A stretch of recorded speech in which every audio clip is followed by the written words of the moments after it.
Hello Sobat Jekis. Sudah terlalu lama pasar mobil listrik murah di Indonesia didominasi oleh Wuling. Iya.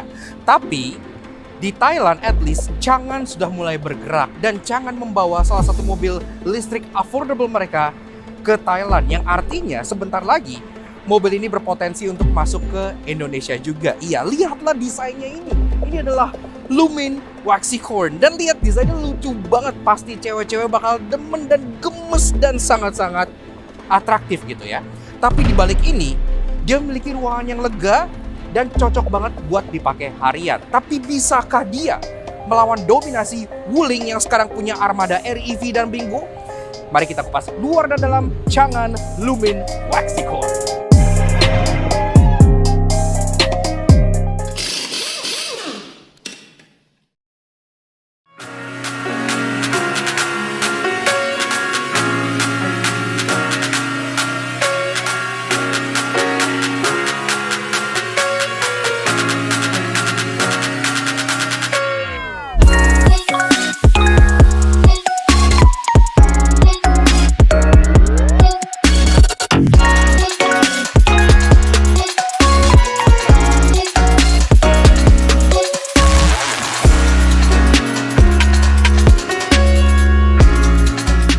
Lihat desainnya tuh bener-bener unyu gemes banget gitu ya. Dan memang pasar mini electric vehicle atau mobil listrik perkotaan itu sekarang lagi hot-hotnya banget di Indonesia.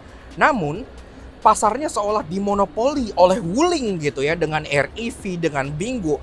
Karena brand-brand lain contohnya seperti BYD, MG, Chery seolah belum mau masuk ke kelas yang bawah tersebut. Mobil-mobil murah mereka tuh ya paling murah 400 juta gitu kan, yang artinya udah masuk kelas menengah.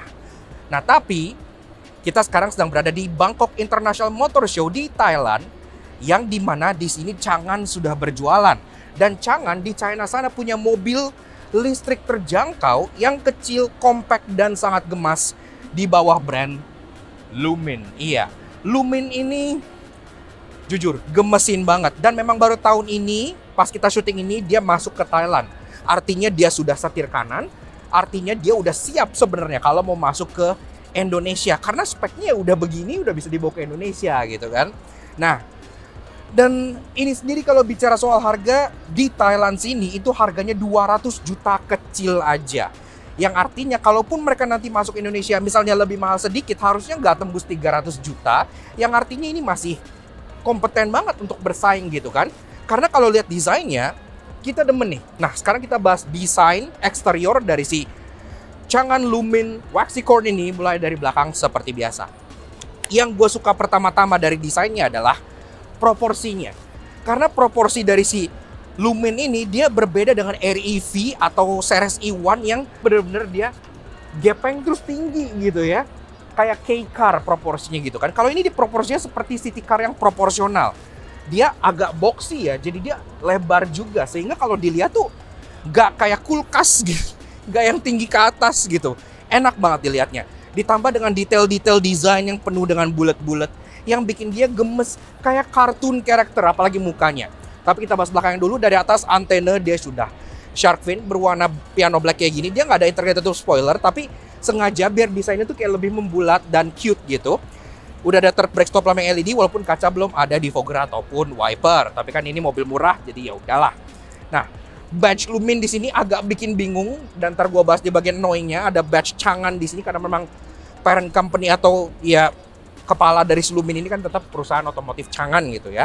Di bawah bumpernya simple, nggak terlalu neko-neko, dan ini ada coakan buat plat nomor di bagian sini, dan di bawahnya ada dua buah reflektor yang sekaligus nge-housing untuk lampu mundur di bagian kiri dan fog lamp belakang di bagian kanan. Safety, udah ada 2 titik parking sensor yang udah flush rata body, jadi udah bagus, termasuk ada kamera mundur yang dimount di bagian bawah sebelah sininya. Dan di belakang juga yang bikin paling gemes adalah taillights-nya. Taillights-nya ini bentuknya bener-bener bulat, sebulat-bulatnya gitu ya. Dan dia konsepnya tuh kayak kucing ngantuk gitu kalau dari depan. Dari belakang juga masih ada konsepnya gitu. Jadi ini lampunya tuh kayak punya kelopak mata gitu ya, tapi kayak lampunya kayak ngantuk, kayak mukanya kayak gitu. Untuk lampu senja dia sudah LED bar, bentuknya bulat di bagian bawah sini, termasuk lampu tengahnya memang masih bohlam, tapi dia ada efek infinity taillights dengan tornado effect gitu kalau kalian lihat di bagian sininya gitu ya. Jadi kesannya tuh kayak lorong ke dalam gitu. Lampu rem masih bolam di sini, lampu sen juga masih bolam di bagian atas kelopak mata sininya, dan kayak yang gue bilang lampu mundur di bagian bawah sebelah sini dan lampu rear fog lamp di bagian kanan sebelah sini. Masuk ke bagian side profile, ini juga yang gue suka, dia atapnya tuh nggak yang terlalu tinggi, jadi kesannya tuh kayak agak chop top gitu, termasuk ini sendiri dibikin desain ala floating roof. Jadi untuk warna atas dan warna bodi dia dipisahkan oleh pilar-pilar hitam yang membuat atapnya seolah mengambang, yang bikin mobilnya efeknya jadi lebih gepeng gitu ya. Jadi kesannya tuh nggak yang terlalu tall desainnya. Kemudian memang di sini masih hitam-hitam semua, dia nggak ada aksen chrome atau gimana, pilar-pilar pun masih hitam yang doff. Tapi yang kita suka, dia modelnya tuh flush door handle. Jadi ini door handle tuh masuk dan rata mobil gitu ya. Jadi kalau kalian pengen keluar, ini door handle yang biasa kalian temukan di mobil listrik mahal. Iya, Ioniq 5, Ioniq 6 gitu kan, kayak door handle begini. Biasa kan rata-rata mobil listrik mulai ya door handle-nya antara door handle model grip atau model cepol, bahkan beberapa gitu kan. Ini door handle-nya udah modern banget. Dan gak hanya modern, tentunya door handle kayak gini bikin dia lebih aerodinamis karena kan dia rata body, yang artinya range-nya bisa meningkat juga. Di bawah dia nggak ada apa-apa, nggak ada side skirt apa polos, bodinya pun cenderung membulat gitu ya, jadi terkesan rata. Termasuk untuk wheelbase, ini wheelbase-nya hampir 2 meter. Iya, jadi makanya ruang Anda masih cukup untuk 2 baris. Duduk di belakang pun orang dewasa masih muat gitu ya. Dibanding mini-mini EV yang lain, ini interior space-nya lebih lega karena wheelbase-nya juga lumayan panjang. Spion, dia sewarna body, dia modelnya bulat kayak gini, lagi-lagi kayak kuping tikus, jadi lucu gitu. Ada lampu sen di bagian sebelah sininya. Walaupun dia pengaturannya sudah elektrik, tapi dia belum auto retract. Tapi ya udahlah, nggak masalah kan. Ya mobil-mobil kelas ini ya biasa juga masih manual folding. Jadi menurut gua ya nggak masalah lah. Tentunya nggak lengkap bahas soal mobil listrik tanpa bahas soal chargingnya. Nah, charging port dari si Changan Lumin ini berada di bagian sebelah kanan, jadi di sisi driver, di fender depannya sebelah sini. Untuk bukanya tinggal kalian tekan aja. Dan dia pun udah support AC standard charging dan juga DC fast charging. Iya. Nah, alhamdulillahnya tipe port yang dipakai ini adalah CCS Type 2. Iya, jadi udah nggak butuh tuh adaptoran lagi buat ngecharge di SPKLU umum yang ada di Indonesia. Gampang, tinggal langsung ngecas aja di sini, udah bisa DC fast charging gitu ya. Termasuk kalau bicara soal baterai, dia baterainya sendiri itu 28 kWh yang bikin dia bisa jalan sejauh 301 km dalam sekali pengecasan. Udah tembus 300 km udah oke lah ya, dalam kota pemakaian udah nggak ada masalah menurut kita, apalagi udah bisa fast charging gitu kan. Termasuk bicara motor listriknya sendiri, dia lokasinya di depan, jadi front motor front wheel drive, tenaganya nggak terlalu gede, cuma 48 HP, tapi lagi-lagi ini kan sebuah city car, jadi menurut gue untuk dipakai dalam kota masih oke. Top speednya itu udah bisa tembus 100 km per jam kok, jadi udah bisa masuk tol juga untuk standar Indonesia. Nggak masalah. Yang penting udah CCS Type 2, kita udah happy lah, jadi nggak nyusahin gitu kan. Oke, lanjut bahas soal kaki-kaki dari si Changan Lumin atau Lumincorn gitu ya. Nah, ini peleknya dibandingkan dengan mobil-mobil yang pada kelasnya di Indonesia gitu ya, misalnya Binggo atau REV atau Series E1, ini sebenarnya peleknya cukup gede loh. Dia peleknya ring 14 inci gitu ya. Dan ini sendiri tentunya masih stylish, alias dia masih pelek kaleng, tapi ditutup dengan aero disc atau dop yang bentuknya juga nggak kalah gemesnya. Ada logo Lumin di tengah, dia 3 spoke gini, dan bentuk ininya tuh kayak kipas angin.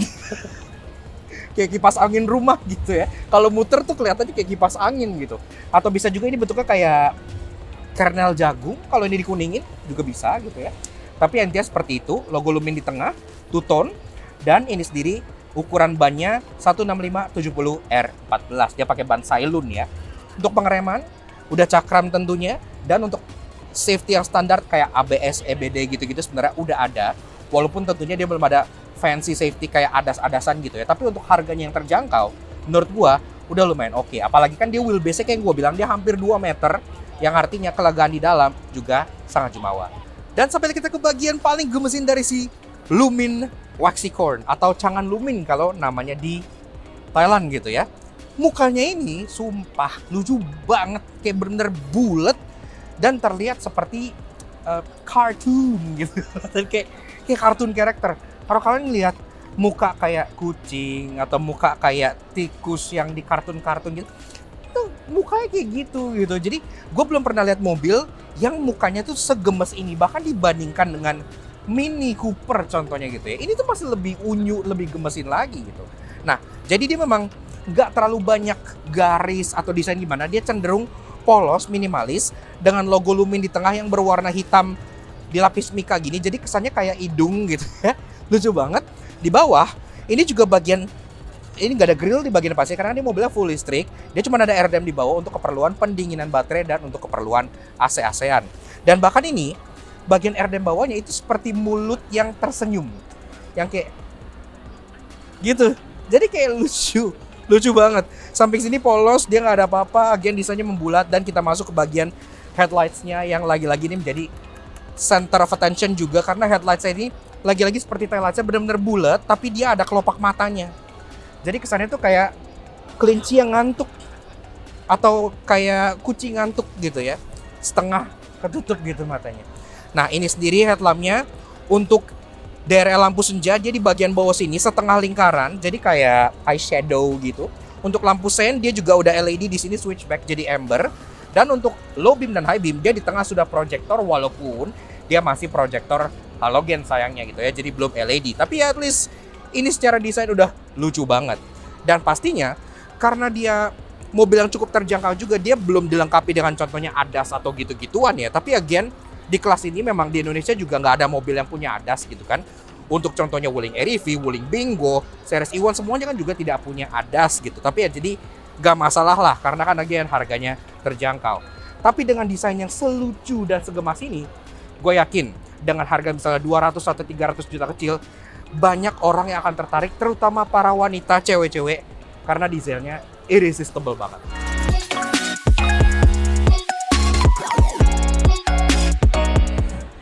Oke, lanjut bahas soal interior dari si Changan Lumin Waxy Core. Nah, pas kalian buka pintunya, ini mobil 2 pintu ya, tapi pintunya tuh cukup panjang sampai ke belakang, memberikan akses juga untuk ke baris keduanya. Pintunya berat, khas dengan mobil-mobil China, kalian udah tahu beratnya kayak apa gitu kan. Dan kombinasi warnanya sangat unik menurut kita.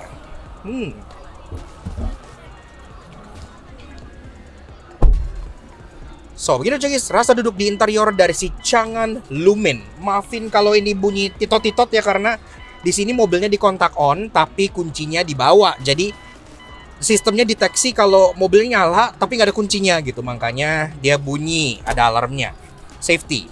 Nah, oke. So, pertama-tama kesan dari interiornya ini dia lumayan lega ya untuk ukuran mobil yang footprintnya itu sekecil ini. Itu berkat wheelbase-nya juga yang lumayan panjang dan mobilnya juga lebih lebar dibandingkan kompetitor-kompetitornya, makanya proporsi luarnya bagus, interiornya juga lebih lega. Dan sebelum kita lanjut desain, fitur dan ada apa aja di dalam sini, seperti biasa kalau kalian suka dengan kami, kenapa kalian support kalian? Cara klik tombol like di bawah dan klik tombol merah Torasing untuk subscribe dan like untuk Jangki. Jangan lupa nyalain loncengnya supaya kalian nggak ketinggalan video dari kami. Jangan juga main ke Instagram kami di laknats_aj untuk info otomotif yang bisa menghibur kalian semua. Oke, tentunya kita di pameran kita nggak megang kuncinya. Tapi kuncinya bentuknya seperti ini ya. Dia udah smart key dan tentunya sudah engine start stop button.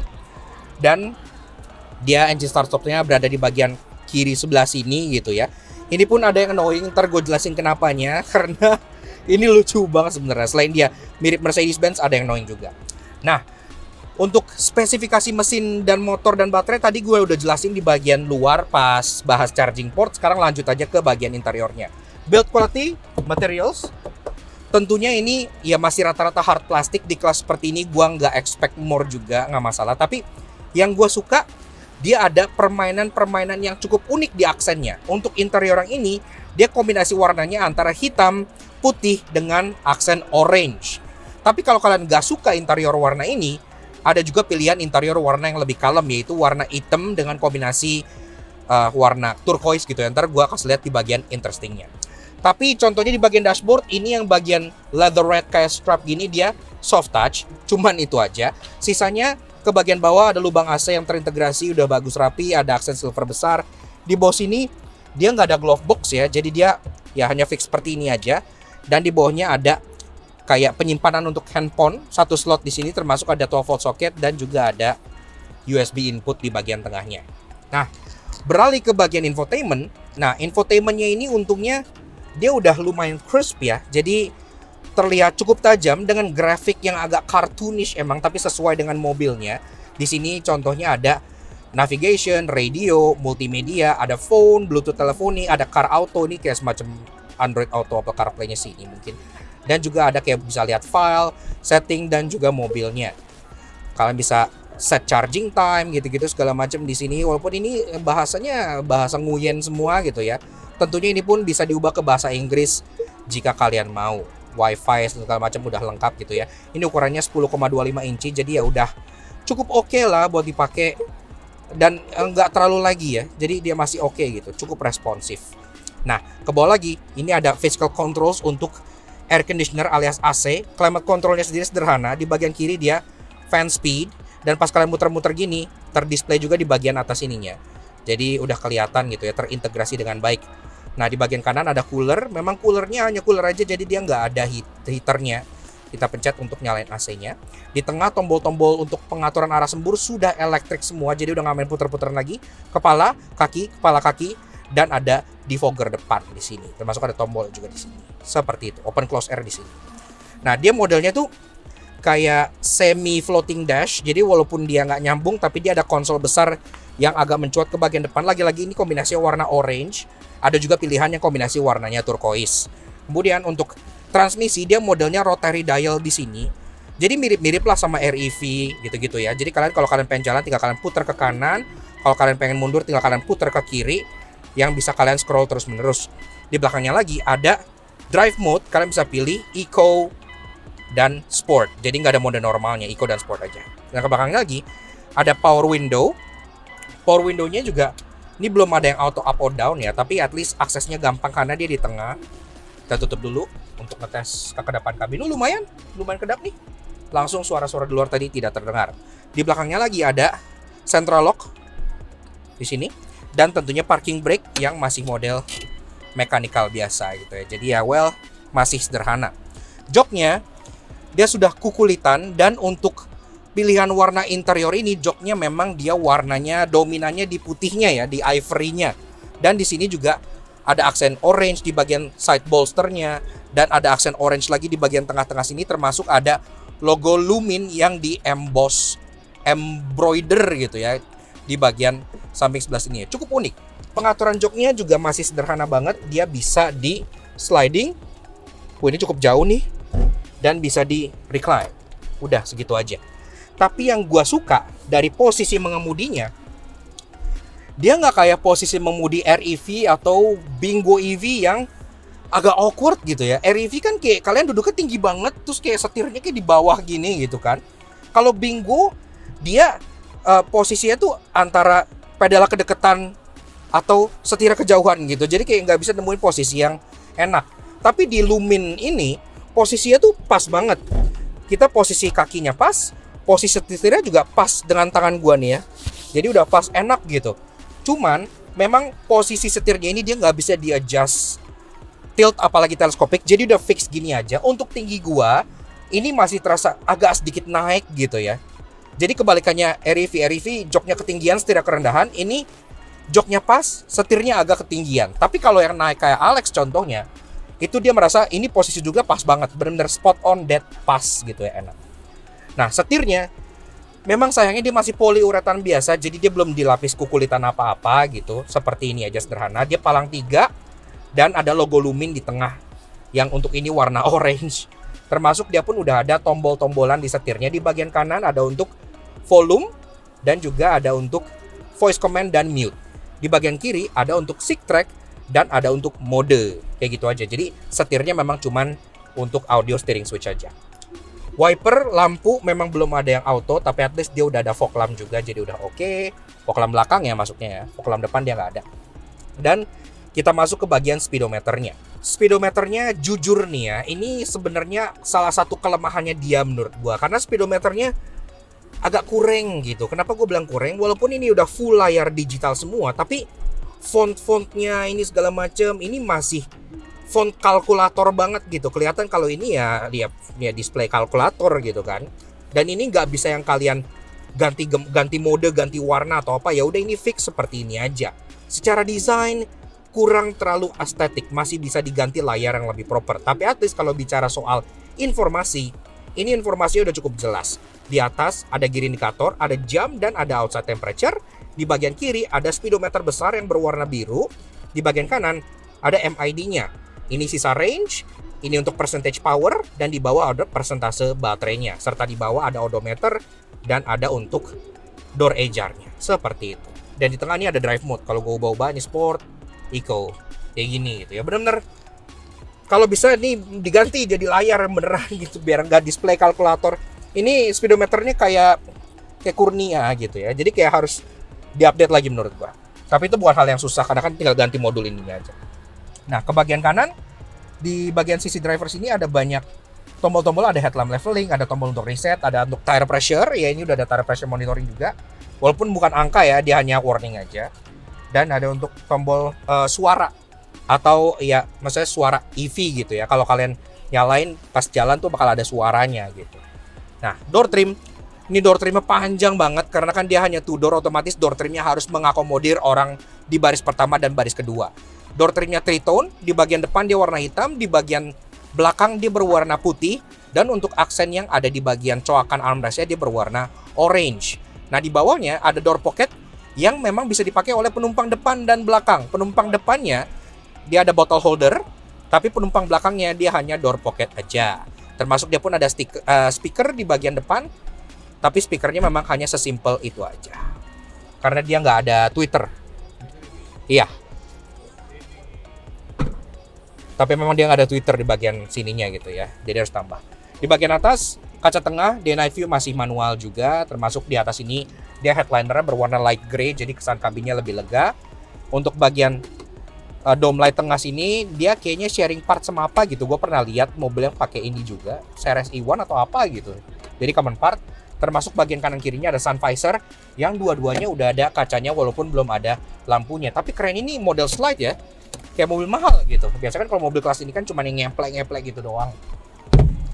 Simple, kayak gitu aja. Sekarang kita cek ke baris keduanya selega apa. Yuks, langsung aja deh. Nah, sebenarnya yang proper itu masuknya dari sana karena itu udah one touch. Ntar gue demoin di bagian interestingnya. Tapi kalau kalian pengen masuk lewat sini juga bisa sih sebenarnya sih. Nah, ini gue masuk tanpa gue slide ya. Ini gue masuk. Ini gue masih bisa masuk tanpa gue slide. Jadi cukup gede. Oke. Nah, ini jok masih dalam posisi tadi gue nyetir. Nah, tuh, untuk tinggi gue yang 170 cm, gue masih muat duduk di belakang sini tanpa masalah sama sekali. Bahkan kalau gue ngepresin kaki, di sini masih ada sekitar 2 jarian. Ini masih oke untuk ukuran sebuah mini EV yang kayak gini. Headroom juga nggak ada masalah, masih ada 5 jari karena dia sama sekali tidak sloping, atapnya tegak seperti ini. Dan yang bikin enak, dia pun ada kaca besar di bagian belakang sehingga penumpang baris kedua tidak terasa klaustrofobik. Di bagian belakang, joknya masih sama kayak di depan, dia fabric. Ya, dia di depan kan ada kombinasi sedikit kulit gitu ya, tapi di belakang dia full fabric, tapi at least tetap dapat aksen orange sampai ke baris keduanya, jadi nggak di-courting. Termasuk ada ISOFIX tethering point buat kalian taruh child seat di baris keduanya sini. Sayangnya, dia memang nggak ada ini ya, headrest belakang yang bisa di-adjust, jadi headrestnya fix. Dan menurut gue headrestnya agak kekecilan, tapi ya masih bisa nyandarin kepala sih. Kepala gue cuma kesender setengah gitu ya, tapi at least masih bisa.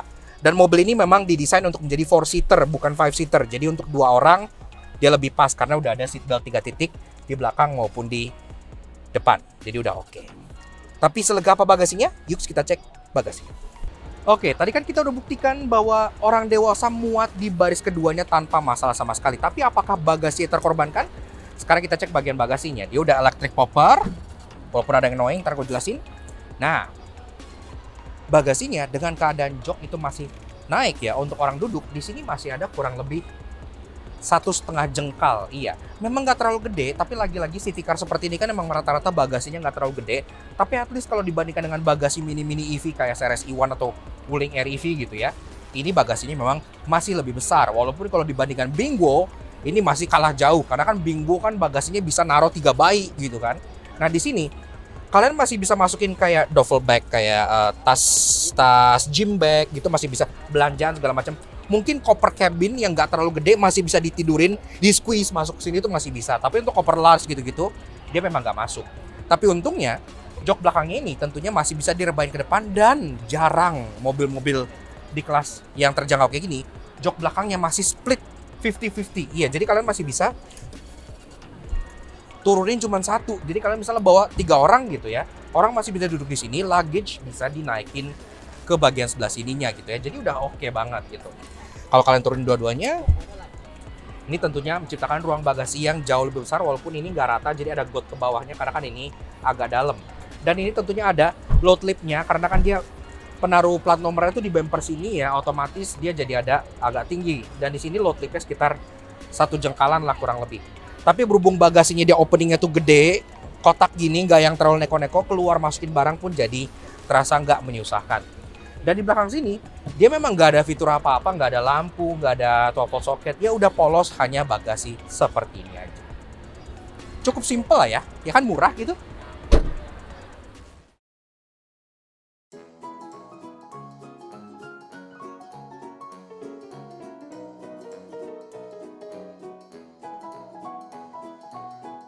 Untuk Lumin yang versi interior putih dengan aksen warna orange, seatbelt baris pertamanya itu berwarna orange. Bisa dipegang Lex? Nah, orange ya. Tapi baris keduanya, seatbeltnya hitam. Jadi seatbelt antara depan dan belakang itu warnanya beda. Kenapa nggak orange juga? Banyak orang yang nggak nyadar kalau mobil ini punya pembuka bagasi dari luar gitu ya. Karena kenapa? Kalau kalian raba di sini, itu nggak ada pembukanya, otomatis langsung orang nyangka bukannya harus dari dalam. Padahal dia ada pembukanya, tapi di bagian bawah plat nomor sebelah sini. Yang pertama-tama itu nggak kelihatan. Kedua, ini tuh bakal sering banget berdebu gitu ya. Kalau habis hujan atau apa, kalian pengen buka bagasi, tes, tangan kalian langsung kotor semua. Sekaligus, di belakang, emblemnya tuh agak redundan. Udah ada emblem Lumin di sini, dikasih emblem Lumin lagi di sini. Jadi cangan Lumin-Lumin. Ya di China namanya waxy corn sih, jagung. Mungkin kurang menjual, makanya di sini namanya Lumin. Tapi emblemnya jadi 2. Si cangan Lumin ini kan mobil listrik. Dia udah punya engine start stop button. Tapi biasanya kalau di mobil listrik, engine start stop buttonnya itu tulisannya entah power, entah logo on kayak elektronik gitu ya. Tapi yang jelas beda sama engine start stop mobil bensin. Di sini tulisannya engine start stop. Iya, masih ada kata engine di sininya. Gua nggak tahu ini common part sama apa. Kayak gue pernah lihat Omoda atau apa gitu pakai engine start stop button kayak gini. But this car don't have engine. Electric motor. Kok masih tulisannya engine?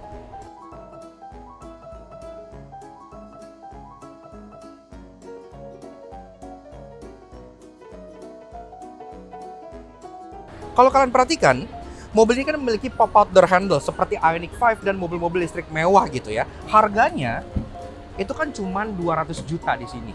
Artinya sekarang si cangan Lumin ini menjadi mobil termurah yang punya pop-out door handle. Kalau ini masuk Indonesia, dia juga sama, bakal jadi mobil termurah yang punya pop-out door handle. Karena rata-rata mobil di kelas ini, Bingo, REV, FRS, bahkan di kelas di atasnya kayak Dolphin, MG4, atau 3 gitu-gitu, dia masih door handle grip type konvensional. Keren. Kalau kalian kurang suka dengan kombinasi warna interior yang tadi kita udah demoin di bagian interiornya, yaitu putih dengan aksen kuning yang agak gondreng gitu ya. Sebenarnya si cangan Lumin ini punya satu pilihan warna interior lagi. Dia warnanya hitam kayak gini dengan kombinasi warna silver dan warna turquoise kayak biru muda gitu ya di bagian aksen sininya, di aksen joknya gitu. Jadi kalau kalian suka yang lebih kalem, warna hitam ini pasti akan lebih cocok buat kalian. Kalau kalian lebih suka yang gondreng, cheerful, dan terang, ada warna orange dan putih yang juga cocok buat kalian. Walaupun si cangan Lumin ini muat orang dewasa di bagian belakang, tapi kan dia hanya 2 pintu alias 2 doors gitu ya. Akses ke belakang pasti sulit gitu dong. Tapi nyatanya enggak. Kenapa? Karena di sini ada logo yang menandakan bahwa jok depan untuk bagian sisi passenger itu sudah one touch tilt and slide. Jadi dia udah ada spring mekanisme ya. Tinggal kalian satu kali aja diginiin, dia akan otomatis nge-fold ke depan dan ngedorong ke depan juga, yang memberikan langsung akses ke baris kedua. Yaks, oke. Nah, jadi kurang lebih begitu aja guys. Sedikit fun impression mengenai si cangan Lumin Waxy Corn tahun 2024. Memang namanya agak unik karena kalau di bahasa Indonesia artinya jagung gitu ya, tapi at least nama itu kan cuma dipakai di China doang. Kalau di Thailand ini, simply namanya adalah Lumin, iya, jadi Changan Lumin. Lumin sebagai brand atau sub-brandnya Changan yang fokus di mobil listrik affordable kayak gini gitu ya. Dan jujur, kalau bicara soal desain, ini pasti irresistible banget ke cewek gitu. Karena desainnya tuh kayak gemoy banget gini, kayak kucing ngantuk gitu ya. Tapi, dibalik desainnya yang gemoy banget, tersimpan ruangan yang sangat lega, range yang mencapai 301 km dalam sekali pengecasan, dan harga yang sangat terjangkau. Di Thailand sendiri, sekarang ini udah dijual dengan harga 207 juta rupiah aja kalau dirupiahkan gitu ya. Mungkin kalau masuk Indonesia, misalnya CBU sini atau gimana, harganya nggak akan terpaut jauh gitu harusnya. Tapi menurut kita, ini akan menawarkan alternatif yang sangat menarik banget di kelas mini electric vehicle yang sekarang lagi hot-hotnya banget. Kalau harganya bisa 2,5 atau 300 kecil, kayaknya bakal laku sih ini sih. Cewek-cewek bakal demen banget. Tapi gimana menurut kalian? Silahkan kalian komentar di bawah mengenai si Changan Lumin yang sangat menarik dan unyu-unyu gemas ini. Dan kalau masuk Indonesia, yang pantas harga berapa? Dan kita harap Changan juga segera masuk ke Indonesia. Karena di Thailand sendiri Changan udah sukses dengan brandnya yaitu Deepal yang ada SUV dan sedan. Dan baru sekarang mereka membawa Lumin yang sangat imut ini. Pastinya thank you banget kalian semua udah nonton. Kalau kalian suka dengan karya kami, kenapa kalian support kami? Bisa subscribe YouTube channel kami Laksa Top Junkie. Kepoin juga sosial media kami untuk kita kembali Laksa terus mas ini. Selalu update dengan informasi terbaru dan mobil yang jarang direview oleh reviewer lain seperti Changan Lumin Waxicorn yang sangat gemas ini. So thank you udah nonton. We'll see you guys again in the next video. Ride safe and Godspeed. Pengen kalau masuk Indo.